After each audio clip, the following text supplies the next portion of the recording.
Daniel Oliveira defende que um clima de impunidade está a permitir um aumento da violência policial. Miguel Sousa Tavares pergunta com que direito os Estados Unidos da América cortam o fornecimento de energia a Cuba. Jorge Silva Carvalho conclui que quando Trump acusa Zelensky de estar a impedir a paz na Ucrânia, está a fazer geopolítica da dissimulação. Estes são temas para análise de Paulo Cardoso e Pedro Tadeu, que ainda discutem um artigo de opinião publicado no site Observador, onde se escreve que o que se passa no Irão é culpa da esquerda.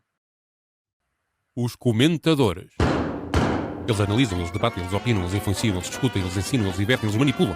Eles viciam a República. Ora viva, cá estamos para mais uma edição dos comentadores. Hoje saiu o Nuno Ramos de Almeida, que foi refletir neste dia de reflexão e não o encontramos em lado nenhum. Perdeu-se. E nós não podemos falar das presidenciais, porque estamos proibidos por lei. Portanto, vamos falar de outros assuntos. Um dos temas que ocupou a atualidade nacional, mas que até foi de facto um pouco secundarizado por causa do noticiário mais focado na questão das presidenciais, foi a notícia de que 2 agentes da PSP foram acusados de tortura e violação. Sobre isso, ouvimos este comentário de Daniel Oliveira. O Ministério Público acusou 2 polícias do Rato, do Lar do Rato, em Lisboa, de pegarem sem-abrigos em toxicodependentes, em imigrantes, ou seja, basicamente o padrão é pessoas que não têm qualquer capacidade de se defender, levar para o interior da esquadra. Em muitos casos as pessoas não tinham de facto sequer sido detidas, foram algemadas, torturadas, penetradas com bastões, humilhadas. Eu não vou generalizar, fazer qualquer tipo de generalização, isto são obviamente 2 pessoas doentes e de uma cobardia abjeta. Devo dizer que não costumo me impressionar muito e fiquei mal disposto. Mas porquê que dizes que são doentes? Isso é Abu Ghraib. Não, doentes também. Sim, eu estou a dizer doentes. Quando eu estou a dizer doentes, não é. São sociopatas, não estou a dizer que são doentes, são doentes moralmente. Mas a multiplicação de casos que nos têm chegado, quase sempre, aliás, tendo como vítimas exatamente imigrantes, pessoas mais frágeis, só este último ano foram muitas. Diz-nos 2 coisas, ou pelo menos obriga-nos a refletir sobre 2 coisas. Nós estamos com um problema sobre em relação ao tipo de pessoas que as forças de segurança estão a atrair. Pessoas que querem exercer a autoridade ou o autoritarismo mais do que propriamente aplicar a lei. As forças de segurança estão a ficar com um problema cultural. Eu não estou a dizer que as pessoas... Isto foi denunciado, aliás, por polícias. Eu não estou a dizer que as pessoas falam. Estou a dizer que há, evidentemente, um problema nas forças de segurança. 2. Há um clima, instalou-se no discurso público, um clima de impunidade que transformará estas pessoas piores em piores ainda. Muito bem. E isto tem que ser aplacado no discurso público. Paulo, o que é que se pode fazer para reverter esta situação que de facto começa a parecer um bocadinho crónica na PSP? Olha, antes de mais, há de facto uma série de medidas que já estão pensadas e que algumas delas até estão integradas no Plano Nacional de Combate ao Racismo e à Discriminação, que têm que ver com estas práticas de violência policial, nomeadamente a própria questão das body cams e, portanto, aquelas câmaras que os agentes podem utilizar e que deverão utilizar, que até é uma recomendação que vem das instituições europeias e também das Nações Unidas. Há também a promessa de formação e de uma série de verificações que possam escrutinar aquela que tem sido a atuação, mas o que é facto é que a prática tem-nos revelado que nenhuma destas propostas acabam por avançar. Eu penso que, obviamente, também, pegando aqui numa das dimensões deste comentário de Daniel Oliveira, sobre a normalização... Daniel Oliveira. O que é que eu disse? Manuel Oliveira, já o cineasta. Não, é o Daniel Oliveira. Meu Deus, o cérebro é uma coisa fantástica. Ou então, também estou aqui com uns problemas de internet, não sei se poderá ter que ver com aquilo com o som que sai e não com aquilo que eu digo. Tudo é possível. Mas, enfim, Daniel Oliveira, pegando aqui nesta dimensão do comentário em que ele fala da normalização de uma série de discursos que estão aí no espaço público, e eu concordo que estes casos que têm vindo mais recentemente a ser noticiados sempre com este alvo, sendo pessoas migrantes, agora aqui também neste caso há as pessoas em situação de sem-abrigo, mas é importante perceber que antes deste caso muitos outros vieram a público, e eu gostava de perceber, por exemplo, destes 70 polícias que se diz, destes 70 agentes que andaram a trocar imagens de tortura, de maus tratos a uma série de pessoas que foram detidas, destes, quantos é que estariam naquele grupo de quase 600 que foram identificados numa reportagem de investigação que foi divulgada em 2022. Portanto, estamos no início de 2026, o que é que aconteceu entretanto? Porque tinha sido promovido, pelo menos anunciado, um inquérito-crime, uma investigação que estava na altura a ser desencadeada, e eu recordo-me que no ano passado dirigi essa pergunta à Ministra da Justiça e a resposta foi nada, não é? Portanto, não houve, tive a oportunidade de perguntar como é que estava este caso em concreto e não houve qualquer tipo de resultado, de feedback. Eu não sei, acho que também é importante trazer aqui o facto de estarmos a falar da Esquadra do Rato, que é uma novidade, ainda assim, porque não é habitualmente nestas geografias que nós temos este tipo de notícias, mas, acima de tudo, acho que devemos estar conscientes de que a violência é uma questão estrutural nas forças de segurança, é algo que tem vindo a ser denunciado em notícias, em relatórios, em investigações académicas, inclusivamente, e a esse propósito eu recomendo duas teses, uma muito recente, portanto, que foi divulgada no ano passado, que é do antropólogo Pedro Varela, e eu, para citar corretamente, portanto, vou aqui ler, é o abuso policial, todos os dias o enfrentamos. Notas etnográficas sobre violência policial racista. Há também um outro que é mais antigo, que é da Susana Durão, que tem muito trabalho nesta área, e que a Susana, na sua tese de doutoramento, acabou por se debruçar sobre a patrulha e proximidade e fala sobre uma etnografia da polícia de Lisboa. E eu só mesmo para terminar, uma das citações que a Susana, na sua tese de doutoramento, apresenta, portanto é de um subchefe da PSP, pelo menos na altura em que o doutoramento é feito, eram estas as funções, e o que ele diz é uma coisa como esta: os pretos não são, em geral, muito bem vistos na cultura policial dominante, mais do que pessoas de outras minorias étnicas, os polícias elegem-nos como os que mais nos enganam sobre a verdadeira nacionalidade. E depois diz que trocam piadas como tanto aperto a mão a um branco como o pescoço a um preto. E em várias situações assumem preconceitos raciais. Portanto, isto são práticas que estão identificadas na polícia, nas forças de segurança, não apenas na PSP, e que era importante que, de facto, em vez de continuarmos repetidamente a dizer que são apenas umas maçãs podres, que olhássemos para a estrutura e que, mais do que olhar para ela, que pegássemos nestes diagnósticos e nestas propostas que têm sido apresentadas e que finalmente começássemos a agir. Eu, infelizmente, tenho que estar de acordo contigo, porque isto de facto começa a ser um conjunto de notícias. Estou-me a lembrar de memória, quer dizer, é o caso de Cláudio Simões, é o caso de Odair Muniz, é o caso do Martim Muniz, daquela fila de gente a ser revistada. É o recorde de queixas no IGAI contra a própria polícia. São sucessivas coisas que acontecem embaixo como a Cova da Moura. Enfim, de facto, começa a haver um conjunto, e mesmo fora de Lisboa, não é? De coisas. Lembro de uma notícia de um agente da PSP que foi condenado porque agrediu um ucraniano em Beja. Portanto, já nem é só, digamos, ultrapassa mesmo a questão rássica que tu levantas, e bem, porque de facto a maioria dos casos aparece muitas vezes relacionada com isso, mas começa a ser uma rotina que me faz desconfiar de que há treino nesse sentido. Ou seja, que há uma formação que os leva a achar que essa é a atuação correta. E eu insisto em alertar muitas vezes para isto, porque eu acho que a polícia tem que ser defendida de si própria. E acho que há provavelmente orientações a nível de direção e chefia que leva a que este tipo de comportamento seja recorrente e provavelmente até treinado.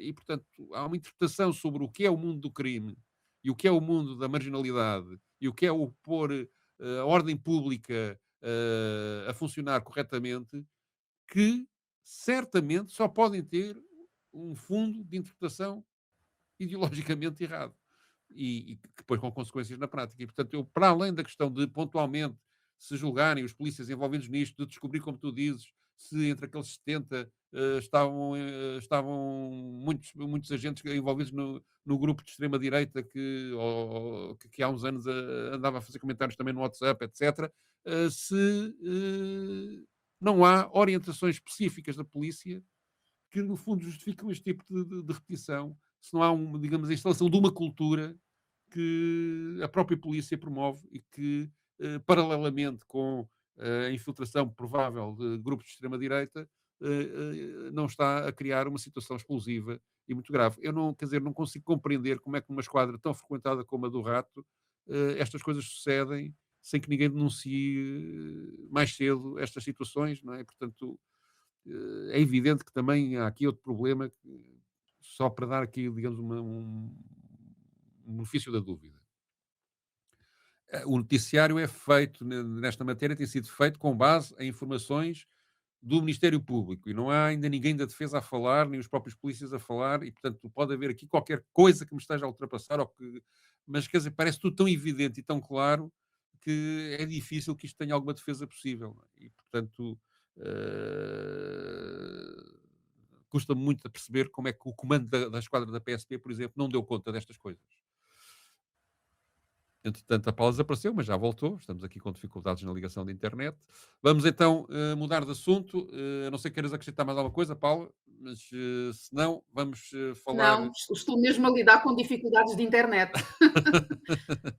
apesar daqui o meu sinal me dar No uma máximo. estabilidade. Sim. Mas vamos continuar. Pode ser que isto, entretanto, melhor.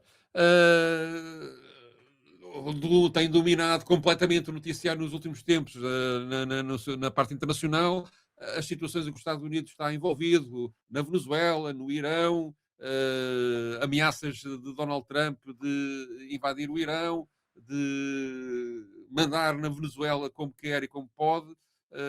Sobre isso, Miguel Sousa Tavares fez um comentário abrangente, mas eu escolhi um bocadinho em que ele põe em causa a argumentação dos Estados Unidos, nomeadamente o direito de fazer as coisas que anda a fazer. Vamos ouvir. Os Estados Unidos venderam hoje, pela primeira vez, petróleo da Venezuela. Ou seja, já se estão a instalar como vendedores. E captaram hoje mais um petroleiro venezuelano. E, ao mesmo tempo, reduziram, por exemplo, Cuba ao blackout total energético, que é uma coisa extraordinária, porque proibiram a ida de petróleo venezuelano, exportação de petróleo venezuelano para Cuba. Portanto, os cubanos, neste momento, estão a atravessar horas às escuras. Para conseguir abastecer o carro é preciso fazer uma reserva na internet com 2 meses de antecedência para encher um depósito. E eu pergunto-me, e acho que a gente se pode perguntar, mas que país é este que se arroga o direito de atacar navios em alto mar, de dizer por onde é que um país terceiro pode ou não pode exportar e de reduzir outro país ao blackout energético? Com que direito? Com aquilo que têm dito alguns dos principais conselheiros de Trump, que é o que interessa é a força. Claro, e com aquilo que ele tem dito na célebre entrevista que deu a semana passada no New York Times, quando lhe perguntaram qual é o seu limite.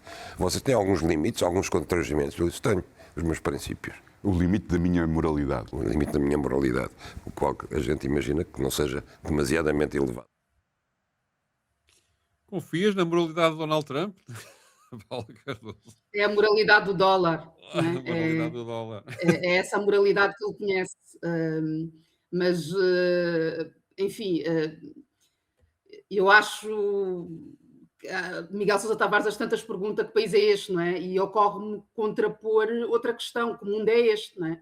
Porque a comunidade internacional o que é que faz perante todos estes atropelos? Onde é que anda a ONU, não é? Onde é que anda as Nações Unidas? Onde é que anda a ONU? Onde é que andam as lideranças todas mundiais que assistem a estas violações do direito internacional como se não tivessem a responsabilidade de cumprir e fazer cumprir os tratados internacionais que ratificam?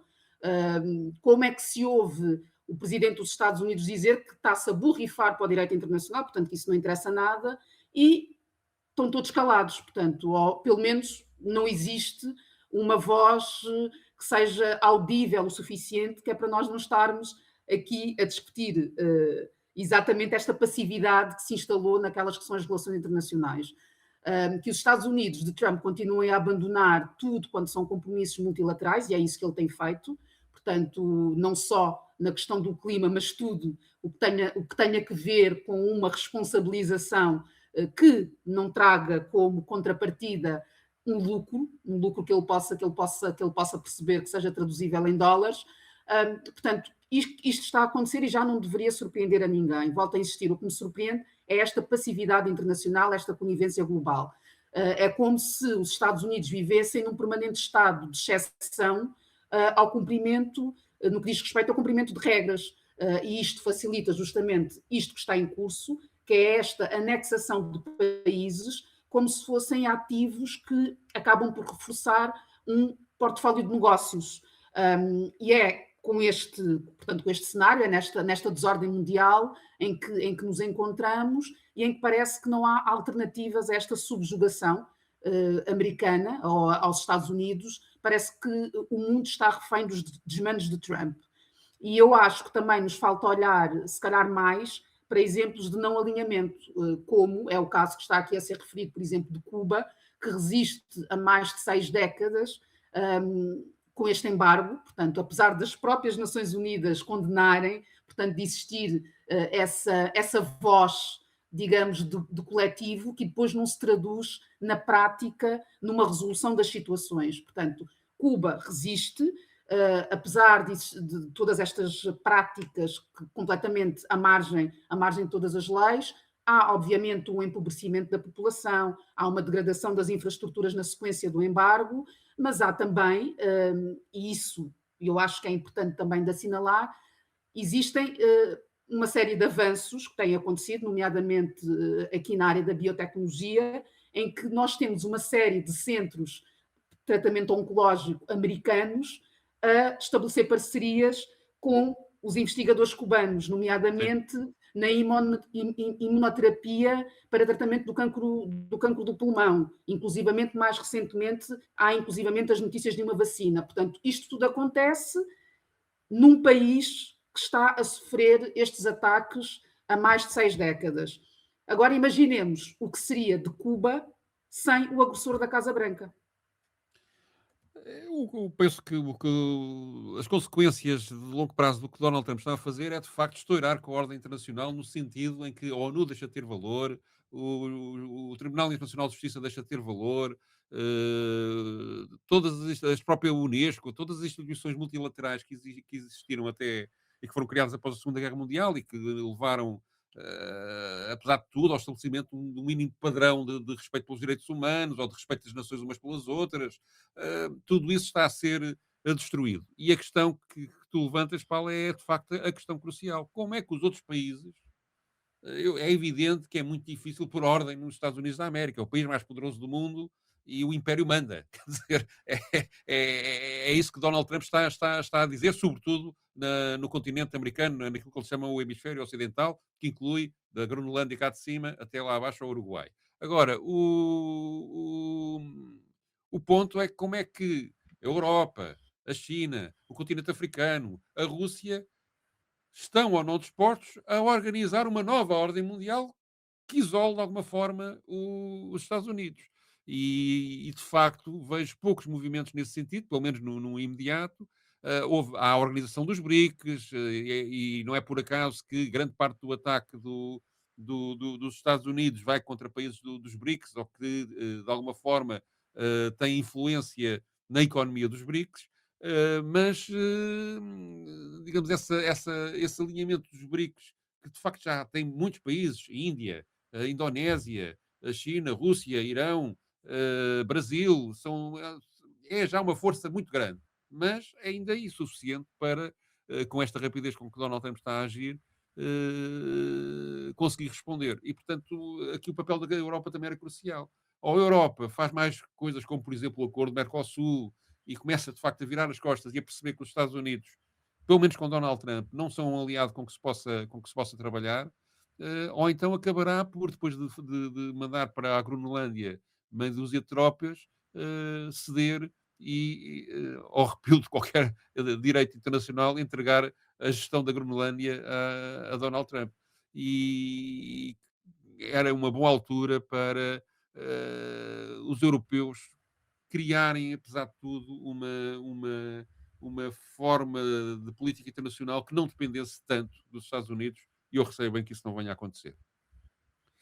Vamos então, ainda dentro desta linha de assuntos internacionais, falar de uma observação que Donald Trump fez sobre a guerra na Ucrânia. Lateralmente, ele veio dizer nesta última semana que quem está a atrasar o processo de paz na Ucrânia é Vladimir Zelensky, o presidente da Ucrânia, e o comentador Jorge Silva Carvalho falou a este propósito aquilo que vamos ouvir. Lançamos a interrogação. Zelensky tem cartas neste momento, depois daquela declaração de Trump em que afirma que é o presidente ucraniano agora quem está a travar o acordo de paz. O presidente Zelensky é o alvo favorito, porque o presidente Trump tem-se especializado naquilo que eu chamo a geopolítica da dissimulação. O que nós temos que ver muitas vezes é o que é que ele faz efetivamente, o que é que os Estados Unidos fazem. Ele aperta, perdoa uma expressão mais prosaica, com o presidente Zelensky, porque efetivamente o presidente Zelensky tem poucas cartas, não em relação à Rússia, mas em relação aos Estados Unidos. Ele não pode fazer muita coisa, ele precisa de algum apoio dos Estados Unidos e precisa que os Estados Unidos não obstaculizem, digamos assim, aquilo que são os seus objetivos na defesa contra a Rússia.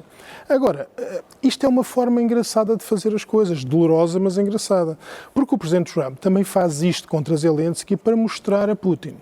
Porque, na prática, aquilo que tem vindo a acontecer... O Kremlin concordou com as declarações. Claro, como concordou com aquilo que Donald Trump fez na Groenlândia. Claro, só podia concordar, é aquilo que o Kremlin tem vindo a fazer e a defender para o seu espaço de influência. Mas até isso é dissimulação. Porque, na prática, durante este período, o que é que Trump fez? Olha, no Cáucaso sonegou meios e acordos económicos na área da Rússia. A Síria desapareceu como um país fulcral para a Rússia. A Venezuela foi alvo agora desta situação e, de alguma forma, os países prejudicados principalmente é a Rússia e a China. Os Estados Unidos capturaram um petroleiro quando iam 2 navios de guerra russos a chegar para proteger esse petroleiro. E o presidente Trump não hesitou em afrontar, que é uma afronta direta a Putin. Mas porquê é que Putin não reage? Fez declarações, não reagiu pessoalmente, houve reações do Kremlin, houve reações diplomáticas, mas na prática Putin precisa que Trump lhe dê alguma coisa e precisa dele neste momento porque está preso na Ucrânia. O grande drama da Rússia é que a Rússia está completamente atascada na Ucrânia. E, portanto, Trump vai jogando com isto. Ele sabe que, diga o que disser de Zelensky, aperte com ele na sala oval ou faça isto que fez hoje, os europeus estão lá para defender Zelensky e a situação do terreno não se altera por milagre, porque ele continua a dar apoio de informações ao exército ucraniano e, portanto, na prática, isto é muito guerra psicológica ao invés, neste caso fazendo parecer aos russos e, de alguma forma, utilizando a dissimulação para ir continuando a alimentar este conflito. Eu acho bastante interessante esta intervenção do Jorge Silva Carvalho. Acho que em alguns aspectos ele analisa bem isto, mas chamar a Donald Trump alguém com capacidade de dissimulação, ele diz tudo o que faz. ele foi claríssimo, a estratégia de defesa nacional do país, ele deu tudo aquilo que ele está a fazer, toda a agressividade com que ele se atira à América Latina, toda a forma como resolve a questão da Palestina, que está a criar uma situação muito complicada para os palestinianos. A forma como prevê um ataque ao Irão ou uma forma de fazer cair o regime dos ayatollahs. E a própria forma como lida com a guerra da Ucrânia, que ele quer é que a Europa realmente faça a guerra. Ele disse, ele contou tudo, ele afirmou tudo na campanha eleitoral, várias vezes. E, portanto, chamar isto de simulação parece-me que é os europeus continuam a não acreditar naquilo que têm pela frente. E o Jorge Silva Carvalho espalha isso, apesar de dizer coisas interessantes parece-me a mim, interessantes sobre a situação na Ucrânia. Mas o que ele não é dissimulado. E o que é incrível, e isso espanta-me de facto, é como este descaramento, esta, digamos, falta de vergonha, tem uma eficácia política a nível internacional incrível, porque ele vai levando a água ao seu moinho. Essa é que é essa. E a capacidade de reação dos outros países é mínima, como falámos há bocadinho. Portanto, esta coisa da geopolítica da dissimulação parece uma má definição daquilo que se está a passar com Donald Trump. Não achas, Paulo? Acho, e o meu ponto era justamente esse, não é? Onde é que há dissimulação aqui, embora tenhamos aquela célebre frase da política é a arte da simulação e dissimulação, não é? Que é atribuída ao cardeal Mazarino do Luís XIV, que foi primeiro-ministro de Luís XIV, mas o que é facto é que desde o primeiro minuto que Trump diz ao que veio, portanto não há aqui dissimulação nenhuma. Eu acho que custa de facto, ou custava algumas pessoas a acreditar, era que passasse das palavras aos atos. E ele já demonstrou que passa, portanto, que não tem, conforme comentávamos há pouco, que os seus limites, os limites que o guiam são os da sua consciência e da sua moralidade. Portanto, a partir daí, muito está dito. Portanto, ele falou no Drill Baby Drill, falou da Riviera do Médio Oriente em Gaza. Portanto, quando foi a questão da guerra, das tarifas, também não teve qualquer problema em utilizar a linguagem insultuosa que tem utilizado para se referir aos países, portanto, ao resto do mundo, não é? Que ele despreza, como já se tinha referido aos países africanos, como sendo os shitholes. Aqui estavam todos a beijar o traseiro, não era? Foi exatamente assim que ele disse. Portanto, isto é Trump. Ele continua a comunicar intenções na sua rede social, não é? Depois vai cumprindo, com uma série de ações que, conforme também já observamos, violam o direito internacional e tudo o que houver para violar, porque pouco importa para ele. Portanto, se hoje tiver de atacar Zelensky e se amanhã tiver de o defender, portanto, Trump estará igual a si próprio, porque para ele não existem princípios, não existem valores a não ser aquele que de facto rege o dólar, os mercados. E está a demonstrar, portanto tem demonstrado, que o que lhe interessa também aqui é fazer negócios. Cada jogada, cada aliança obedece a uma lógica que é predadora e que é extrativista e que tem marcado, aliás, a sua vida empresarial. Portanto, infelizmente para nós, depois de décadas a negociar, portanto, com empresas, com homens de negócios, Trump decidiu passar para os Estados, portanto, passar para os Estados e alargar esse seu espectro de atuação. E o que é facto é que desde que assumiu o segundo mandato já bombardeou o Iémen, já atacou, portanto, instalações nucleares iranianas, forçou a Europa a aumentar os orçamentos de defesa. Portanto, isto é a trumpização da política. E não raptou há um chefe de aqui Estado? Raptou um chefe de Estado. Portanto, isto é a trumpização da política. Não há aqui simulação nenhuma. Muito bem, vamos ao nosso papel selado.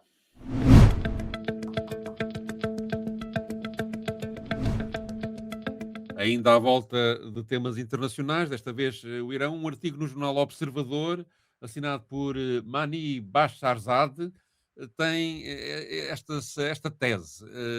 Ele defende que os protestos que estão a acontecer no Irão, nas últimas semanas, marcam uma viragem e que as pessoas, em vez de rejeitarem pura e simplesmente o regime e quererem a queda, pedem o regresso da monarquia do príncipe herdeiro Reza Pahlavi. Ele diz que, embora o regime atribua tudo à inflação, à desvalorização da moeda, sustenta que o problema é ideológico e que a República Islâmica, que se define por ser hostil, segundo ele, ao Ocidente, está em isolamento internacional, tem uma grande repressão interna e mantém o país num estado de revolução permanente. E isto, para ele, é contrastante com o tempo da monarquia, da antiga Pérsia, do pré-1979, quando a revolução aconteceu. Ele diz que, na altura, o Shah tinha alfabetizado o país, tinha modernizado o país, tinha secularizado o país e que agora há um movimento para que a monarquia volte, porque as pessoas supostamente terão saudades desse tempo. E no final ainda se atira à esquerda, que acha que é corresponsável pela situação que lá se vive, citando Michel Foucault, um politicólogo, filósofo francês muito famoso no século XX, na fase final do século XX, durante a Revolução de 1979, que pôs o Ayatollah Khomeini no poder, ter apoiado, supostamente, essa revolução. Paula, que dizes sobre isto?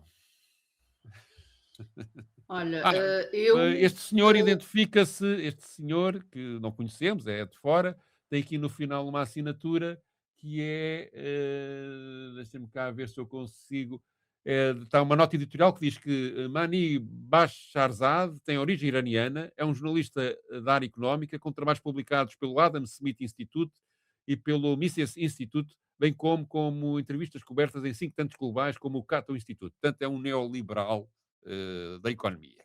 Muito bem. Estavas a dizer, Paula? Desculpa lá. Não, e que terá muitas fontes que eu seguramente não tenho, por isso consegue elaborar com bastante detalhe sobre uma teoria que eu acho que é bastante alucinante, alucinada. Nomeadamente esta questão, eu pego aqui nesta questão da esquerda, portanto é evidente que há protestos que estão a acontecer, não me é evidente que esses protestos pretendam um regresso à ordem que existia antes de 1979, e acho que também é fundamental que se perceba, ou pelo menos que não se tente reescrever a história do que aconteceu, porque a revolução não envolveu apenas forças de esquerda, como é óbvio, as forças de esquerda estiveram num movimento, numa frente nacional, digamos assim, que tinha uma série de partes, nomeadamente esta que depois acabou por se concretizar da teocracia, mas que existia este objetivo comum, que era de facto o derrubo do regime autoritário, portanto, corrupto e muito próximo dos Estados Unidos, portanto, o regime monárquico que estava vigente. Houve, portanto, essa intervenção conjunta, digamos assim, para que esse resultado acontecesse, e depois o que não houve foi uma visão comum para o país, que depois acabou com esta substituição de um regime monárquico autoritário por um regime teocrático autoritário, e que já agora, assim que chegou ao poder, tratou de eliminar a esquerda, portanto, de suprimir os partidos, portanto, as forças de esquerda, e não faltou inclusivamente quem tivesse sido detido e até executado. Portanto, fazer crer que este regime, que mais uma vez está a ser contestado, portanto, estes movimentos têm vindo a acontecer nos últimos anos em diferentes etapas, nenhum deles ainda conseguiu, de facto, derrubar aquele que é o poder, mas que tem-se vindo a renovar. Portanto, mas fazer crer que que a contestação a este regime, ou que este regime é resultado de uma ação da esquerda, eu considero que é completamente delirante. A esquerda assumiu o seu lugar numa frente nacional de oposição, coloquemos nestes termos, mas nunca assumiu o poder. Portanto, a esquerda só pode ser culpada de lutar pela liberdade contra a opressão, e eu acho que essa é uma boa culpa para se ter. É bom lembrar, de facto, este artigo parte de uma mera falsificação histórica e é tão evidente e tão clara e tão documentada que até não se compreende como é que alguém tem coragem de publicar isto. O chá reza Palés, na altura eu dizia reza Palés e toda a gente dizia reza Palés, agora de repente passou-se a dizer Palazzi, enfim, não sei porque é que há esta alteração, deve ser qualquer coisa de influência norte-americana, com certeza. Mas, mas Vou dizer que são os woke também, vê lá. mas o Chá, em 75, por exemplo, proibiu todos os partidos políticos e formou um partido único em que queria obrigar os cidadãos a inscreverem-se. Não é? Era um partido único, o Rastazik. O Chá proibiu os sindicatos, não havia imprensa livre. O poder dos tribunais dependia do palácio. As ações repressivas, a polícia secreta, a SAVAK, fazia prisões arbitrárias, torturava pessoas, perseguiu comunistas, nacionalistas, islamitas e até liberais, como este que eu acabei de citar, foram perseguidos pelo Shah Reza Pahlavi. A violência contra as manifestações era brutal, tal como hoje em dia será. Não estou aqui a querer desculpar a violência que existirá hoje em dia no Irão, mas, digamos, estar a comparar a monarquia do Shah da Pérsia como um regime aceitável e que os seus descendentes vão agora estabelecer a democracia é enganar as pessoas. É enganar as pessoas e, portanto, parece-me... E eu trago este exemplo deste texto porque vejo na comunicação social, digamos, esta tendência a ser repetida. As saudades da monarquia, porque eles eram laicos, porque as mulheres andavam com a cara descoberta, etc. Pronto, são coisas que misturam verdades com mentiras e que criam uma ilusão de que o chá caiu porque Deus Nosso Senhor quis. Não, foi a população que não queria aquilo. Foi a população que se revoltou e depois houve uma evolução, sim senhor, liderada pelos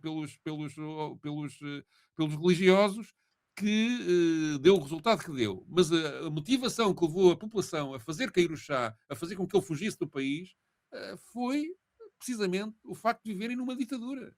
Ainda por cima corrupta, e que é essa corrupção, aliás, que dá a ideia de que há uma corrupção moral generalizada na classe política do país e que faz com que a população adira a uma ideia de uma, digamos, de uma limpeza moral através da religião. E, portanto, eles sim, criaram as condições para que os ayatollahs tivessem apoio popular e fizessem o regime que perdura até agora. E há outra coisa que me faz impressão no noticiário que tem aparecido. Já vi reportagens muito boas sobre o que se passa lá, mas nunca vejo a versão do lado dos ayatollahs. Nunca vejo, por exemplo, eu tive conhecimento, vi na internet, também já não sei se é uma falsificação ou não, uma manifestação de apoio ao regime, muito participada, e não vi isso nas televisões. Não vi. Não. E e tive já leituras de jornais de vários países estrangeiros ali à volta que dizem que essa manifestação existiu. Portanto, compreendo que haja, sobretudo por causa da forma como nós vemos o tratamento das mulheres, que tudo aquilo nos faça muita impressão e que crie da nossa parte uma desconfiança em relação ao regime, mas as notícias têm que ser dadas com os dois lados, não é? Independentemente de um dos lados não ser do nosso gosto, não é? E, portanto, parece-me que há aí também uma dificuldade na comunicação social em fazer um noticiário credível sobre o que está a passar no Irão.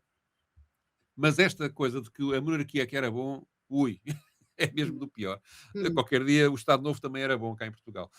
Bom, era só para, então, para terminar, espero que reflitam bem neste dia de reflexão, votem todos em consciência e que na segunda-feira o resultado apareça com esperança para todos nós. Vamos embora, Paulo? Vamos votar? Vamos votar. Vá, adeus, até para a semana. Os comentadores. Eles analisam, eles debatem, eles opinam, eles influenciam, eles discutem, eles ensinam, eles divertem, eles manipulam. Eles viciam a República.